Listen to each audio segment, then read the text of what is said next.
ছাত্ৰ-ছাত্ৰী সকলে আজি তোমালোকৰ কাৰণে এটা নতুন ভিডিঅ' লৈ আহিছো আৰু আজিৰ ভিডিঅ'টো তোমালোকৰ আহি থকা যি কম্পাৰ্টমেণ্টেল এক্সাম আছে HSLC এক্সামৰ এই এক্সামৰ কাৰণে তোমালোকৰ এটা নতুন গ্ৰামাৰৰ ভিডিঅ' দিবলৈ চেষ্টা কৰিছো আৰু আশা কৰোঁ এই ভিডিঅ'টোৰ জৰিয়তে তোমালোকৰ আগন্তুক পৰীক্ষাত হয়তো গ্ৰামাৰখিনি তোমালোকে নিশ্চয় কৰিবলৈ সক্ষম হ'বা। প্ৰথমতে তোমালোকক মই কেইটামান ডিটাৰমিনাৰ শিকাই দিছো, তোমালোকৰ পৰীক্ষাৰ কেইটামান টিপছ শিকাই দিছো। চাওঁ তোমালোকে ইয়াতে ডিটাৰমিনাৰ মই পাইছো। এক নম্বৰত আছে চোৱা, ৰিডিং ইজ এ ... হবি। এই ৰিডিং ইজ এ ... হবি, ইয়াতে এটা শব্দ আছে, reading is a useful hobby. এতিয়া খালি ঠাইৰ পিছৰ শব্দটো চোৱা, ইয়াতে আছে ইউজফুল, ইয়াতে ডাইৰেক্ট উচ্চাৰণটো হৈ আছে তোমালোকৰ কি ইউ হৈ আছে উচ্চাৰণটো, বা কেতিয়াবা যদি ইউ বা কেতিয়াবা যদি উচ্চাৰণ ওয়া হয়, কেতিয়াবা যদি উচ্চাৰণ ইউ বা ওয়া হয়, তেতিয়াহ'লে তোমালোকে জানিবা যে সেই ডিটাৰমিনাৰ খালি ঠাইত তোমালোকে সদায় লিখিব লাগে এ লিখিব লাগে। ইয়াতে ইউজফুল উচ্চাৰণ হোৱাৰ কাৰণে, ইউ উচ্চাৰণ হোৱাৰ কাৰণে, বা কেতিয়াবা ওৱান উচ্চাৰণ হোৱা হ'লে তেতিয়া তোমালোকে ডাইৰেক্ট ডিটাৰমিনাৰটো এ লিখিব পাৰিবা। এইটো আমাৰ সিম্পল সহজ নিয়ম। ঠিক আছে, ২ নম্বৰ পাতিছো চোৱা, আই গেভ হিম ... বুকছ আই হেড। ইয়াতে এটা কনজুগেশ্যন আছে চোৱা, I had, I have, he has, she has, they have, you have, এনেকুৱা বিলাকত সদায় আমি কনজুগেশ্যন যদি থাকে তেতিয়া তাত সদায় আমি ডিটাৰমিনাৰ ব্যৱহাৰ কৰিব লাগে the little নহবা the few আমি ব্যৱহাৰ কৰিব লাগে। যদি কনজুগেশ্যন I had, I have, you have, he had, she had, they have এনেকুৱা থাকে তেতিয়া তোমালোকে বাক্যটোত সদায় the little বা the few ব্যৱহাৰ কৰিব লাগে। তেতিয়া তোমালোকে এটা কথা চাই ল'ব লাগিব যে বাক্যটো পৰিমাণ বুজাইছে নে সংখ্যা বুজাইছে। ইয়াতে চোৱা বুকছ আছে, গতিকে বুকছটো সদায় সংখ্যাবাচক হয়। যদি বাক্যটোত I had, I have এনেকুৱা কনজুগেশ্যন থাকে, বাক্যটো যদি সংখ্যাবাচক হয় তেতিয়াহ'লে সদায় তাত তোমালোকে লিখিব লাগিব কি the little বুলি আমি লিখিব লাগিব। অৰ্থাৎ ইয়াত আমি ইয়াত the little নহয়, ইয়াত হ'ব the few ব্যৱহাৰ কৰিম আমি। এইটো সংখ্যাবাচক কাৰণে আমি the few আমি লিখিলে হ'ব। যদি পৰিমাণবাচক হ'ল হয় তেতিয়াহে আমি the little ব্যৱহাৰ কৰিব লাগে। গতিকে ২ নম্বৰ বাক্যটোত এইটো সহজ বুদ্ধি, I had, I have, you have, he has, she has, they have এইবিলাকত সদায় আমি এই দুইটা ডিটাৰমিনাৰ ব্যৱহাৰ কৰিব পাৰোঁ। কিন্তু বাক্যটো সংখ্যাবাচক হ'লে the few বহিব, আৰু যদি বাক্যটো পৰিমাণবাচক হয় তেতিয়া বহিব the little। ৩ নম্বৰ বাক্যটো চোৱা, Kalidas is ... Shakespeare of India. এতিয়া কালিদাসক ভাৰতবৰ্ষৰ আচলতে এজন তেওঁক কি নামেৰে নামাকৰণ কৰা হৈছে? শ্বেক্সপিয়াৰ। যদি এজন বিশেষ ব্যক্তিৰ যদি এটা বিশেষ নামেৰে নামাকৰণ কৰা হয় তেতিয়াহ'লে তাত আমি ডিটাৰমিনাৰ সদায় the ব্যৱহাৰ কৰিব লাগে। ঠিক আছে, ৪ নম্বৰটো চোৱা, they won the match without difficulty, যে তেওঁলোকে খেলখনত কোনো কষ্ট নোহোৱাকৈ জিকিছিল। এতিয়া কষ্টটোৱে আচলতে বাক্যটোত কি বুজাইছে? এইটো পৰিমাণৰ অৰ্থত বুজাইছে, এইটো পৰিমাণ বুজাইছে। যদি বাক্যটোত পৰিমাণৰ অৰ্থত বুজায় তেতিয়াহ'লে তাত আমি মাৰ্কছ ব্যৱহাৰ কৰিব লাগে। গতিকে ইয়াত খালি ঠাই মাৰ্কছ বহিব। নেক্সট চোৱা, মাই ব্ৰাদাৰ হেড গান ... আৱাৰ এগো। এতিয়া খালি ঠাইৰ পিছত যদি এইচ উচ্চাৰণ হৈ থাকে তেতিয়াহ'লে সেই খালি ঠাইত আমি সদায় ব্যৱহাৰ কৰিব লাগে এন ব্যৱহাৰ কৰিব লাগে। তাৰ next, a busy man has this time to spare. এতিয়া বাক্যটো চোৱা, এ বিজি মেন এজন ব্যস্ত মানুহৰ হাতত প্ৰায় সময়টো নাথাকেই। গতিকে এইটো পৰিমাণবাচক, যিহেতু নাথাকে বা নোহোৱা বুজায় তেতিয়া আমি সাধাৰণতে সদায় লিখিব লাগে কি আমি লিটল লিখিব লাগে। লিটল হ'লে সদায় নোহোৱা বা নথকা বুজায়। গতিকে বিজি মেনৰ কথা কৈছে যে ব্যস্ত মানুহৰ হাতত সময় প্ৰায় নাথাকেই, গতিকে ইয়াতে আমি লিটল ব্যৱহাৰ কৰিম। তাৰ নেক্সটটো চোৱা, the classes started after ... bell had rung. এতিয়া বেলৰ কথা আছে, ঘণ্টা বা বেল বুজালে আমি সাধাৰণতে তাৰ আগত কি ব্যৱহাৰ কৰিব পাৰোঁ? দ্য বেল ব্যৱহাৰ কৰিব পাৰোঁ, নিৰ্দিষ্টকৈ বুজাই দিছে। তাৰ নেক্সটটো চোৱা, ডেছ অফ দেয়াৰ প্ৰপাৰ্টি। প্ৰপাৰ্টি মানে আমি সম্পত্তি, সম্পত্তিবোৰ আচলতে বানপানীত নষ্ট হৈ গৈছিল। সেইটো পৰিমাণবাচক। যদি পৰিমাণবাচক হয় তেতিয়াহ'লে তাত আমি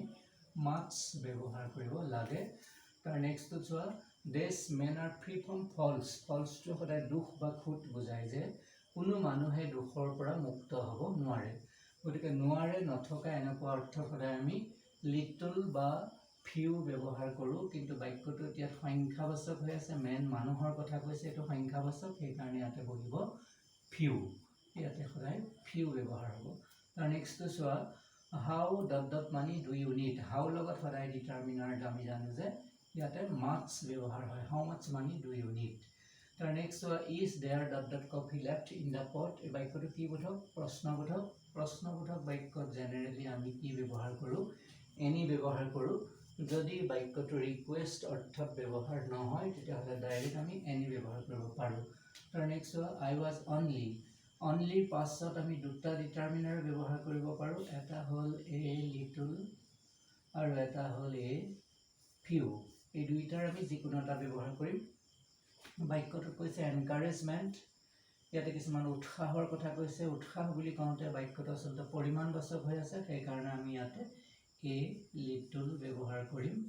গতিকে এইটো পৰিমাণবাচক সেইকাৰণে আমি এ লিটল লিখিম I was only a little encouragement from you তাৰ নেক্সট তোমালোকে rewrite the following sentences putting the verbs in the brackets in their correct tense তোমালোকৰ পৰীক্ষাত কাৰেক্ট টেন্স আহিব তিনিটা গতিকে কাৰেক্ট টেন্স কেইটা কি আহিব পাৰে তাৰ মই চিম্পল ৰুল কেইটা তোমালোকক কৈ দিছোঁ চ' ইয়াতে লিখিছোঁ আই গ' there before Shi went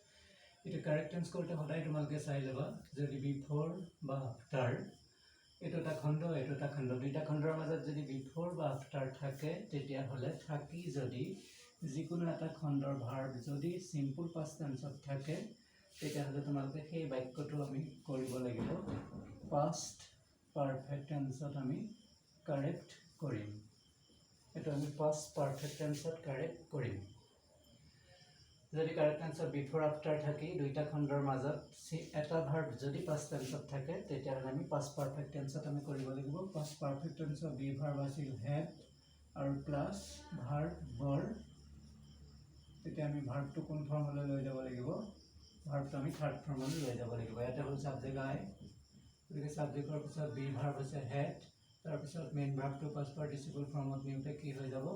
I head গান বাকীখিনি একে একো নাই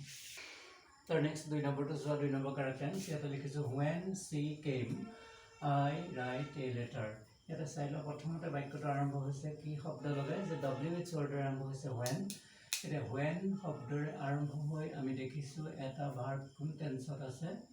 পাষ্ট টেন্সত আছে যদি WH ৱৰ্ড when শব্দৰে বাক্যটো আৰম্ভ হৈ যিকোনো এটা খণ্ডৰ ভাৰ্ব যদি পাষ্ট টেন্সত থাকে তেতিয়াহ'লে আমি উত্তৰটো কৰিব লাগিব past continuous tense আমি correct tense to কৰিম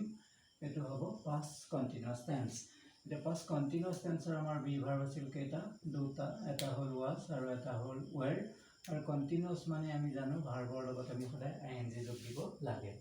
গতিকে এটা চোৱা when she came answer to হ'ল when she came তাৰ পিছত আছে সাবজেক্ট আই যেহেতু সাবজেক্টৰ পিছত আমি বি ভাৰ্ব দুটাৰ সহায় ল'ব লাগিব was আৰু were গতিকে আই লগত was বহিল যেহেতু মেইন ভাৰ্ব আছিল ৰাইট গতিকে ৰাইটৰ লগত আমি যোগ দিম কি ৰাইটিং তাৰ পিছত আহি গ'ল এ লেটাৰ এইটো হ'ল আমাৰ when থাকে যদি এটা ভাৰ্ব সিম্পল পাষ্ট টেন্সত থাকে তেতিয়াহ'লে তোমালোকে পাষ্ট কন্টিনিউয়াছ টেন্সত কাৰেক্ট কৰিবা আই হ'ল সাবজেক্ট গতিকে পাষ্ট কন্টিনিউয়াছৰ বি ভাৰ্ব দুটা was were আই লগত was বহিল আৰু ৰাইটৰ লগত আমি ing যোগ দিলোঁ Our next correct tense to soa they live in Delhi for 10 years সিহঁতে দিল্লীত বাস কৰিছিল কেইবছৰ ধৰি for 10 years বুলি কৈছে for 5 years for 10 years for 2 years এনেকৈ থাকিলে তোমালোকে সদায় correct tense to কৰিব পাৰা দুটা নিয়মত কৰিব পাৰো আমি present perfect tense কৰিব পাৰো বা present perfect continuous tense to কৰিব পাৰো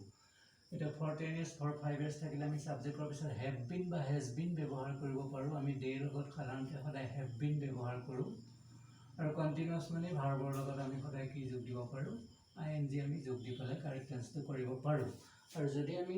প্ৰেজেন্ট পাৰফেক্ট কন্টিনিউয়াছ নকৰি প্ৰেজেন্ট পাৰফেক্টত কৰিব পাৰো তেতিয়াহ'লে প্ৰেজেন্ট পাৰফেক্ট টেন্স কৰিলে আমি সদায় জানো প্ৰেজেন্ট পাৰফেক্টৰ বি ভাৰ্ব দুটা হেভ আৰু হেজ দে লগত বহিল হেভ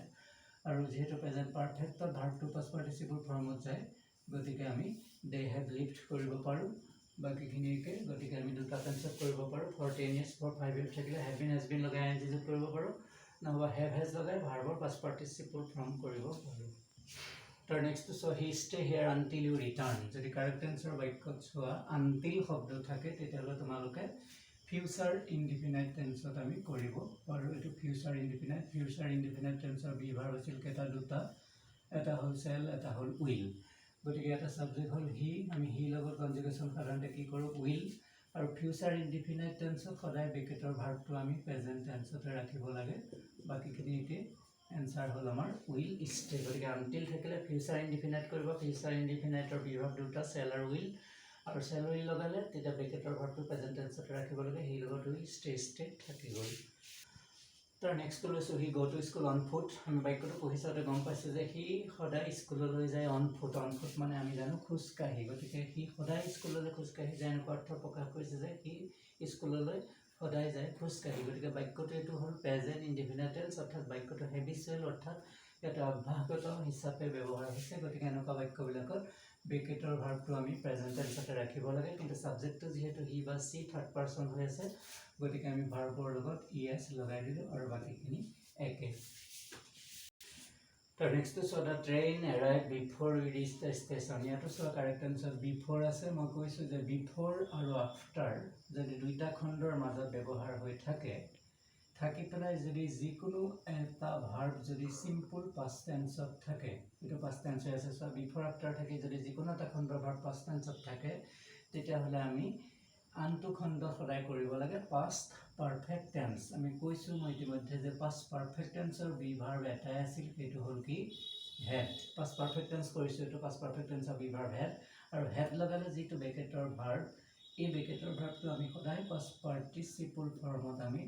লিখিব লাগে গতিকে উত্তৰটো হল দা ট্ৰেইন হেড এৰাইভ বাকিখিনি একে পিছৰখিনি before we reach the station গতিকে বিফৰ বা আফটাৰ থাকি যদি এটা ভাৰ্ব পাস্ট টেন্সত থাকে তেতিয়া হল তোমালোকে সাবজেক্টৰ পিছত হেড লগাবা আৰু হেড লগালে বেকেটৰ যেটো ভাৰ্ব আৰু সেই বেকেটৰ ভাৰ্বটো পাস্ট পাৰ্টিসিপল ফৰ্মত আমি লৈ যাব লাগে তাৰ next hall Socrates take to prison যে সক্ৰেটিসক জেললৈ লৈ যোৱা হৈছিল কিন্তু জেললৈ কোনে নিছিল বাক্যটোত উল্লেখ কৰা হোৱা নাই গতিকে সক্ৰেটিসক লৈ যোৱা হৈছিল জেললৈ কিন্তু জেললৈ কোনে নিলে সেই বাক্যটোত উল্লেখ নাই গতিকে আমি এই বাক্যটো সদায় পেসিভ ভয়েসৰ আকাৰত আছে গতিকে এনেকুৱা বাক্যবিলাক সদায় আমি কৰোতে সদায় পাস্ট টেন্সতে কৰিম কিন্তু পাস্ট টেন্সত কৰোতে আমি যেটো সাবজেক্ট লিখিম সক্ৰেটিস এটা এই সাবজেক্টটো লিখাৰ পিছত আমি সদায় দুটা বি ভাৰ্বৰ সহায় লম এটা হল ওয়াজ আনটো হল ওৱেৰ সক্ৰেটিসৰ লগত আমি ওয়াজ লগাম এটো পেসিভ ভয়েসৰ আকাৰত কৰিম কাৰণ বাক্যটোত সক্ৰেটিসক জেললৈ লৈ যোৱা হৈছিল বুলি কৈছে কিন্তু কোনে নিছিল উল্লেখ নাই গতিকে তেনেকুৱা বাক্যবিলাক পেসিভ ভয়েসৰ আকাৰত আমি কৰিব লাগে গতিকে ওয়াজৰ সহায় ললো সক্ৰেটিসৰ লগত ওয়াজ বহিল আৰু বেকেটৰ যেটো ভাৰ্ব সেই ওয়াজ বহাৰ পিছত বেকেটৰ ভাৰ্বটো পাস্ট পাৰ্টিসিপল ফৰ্মত গুচি গল টেক টু টেকেন গতিকে উত্তৰটো হল টেক টু টেকেন এই আছিল তোমালোকৰ বাবে মোৰ প্ৰস্তুত কৰি দিয়া ভিডিও যদি মোৰ ভিডিওটো ভাল পালে প্লিজ সাবস্ক্ৰাইব কৰিবলৈ নাপাহৰিবা thanks for watching my video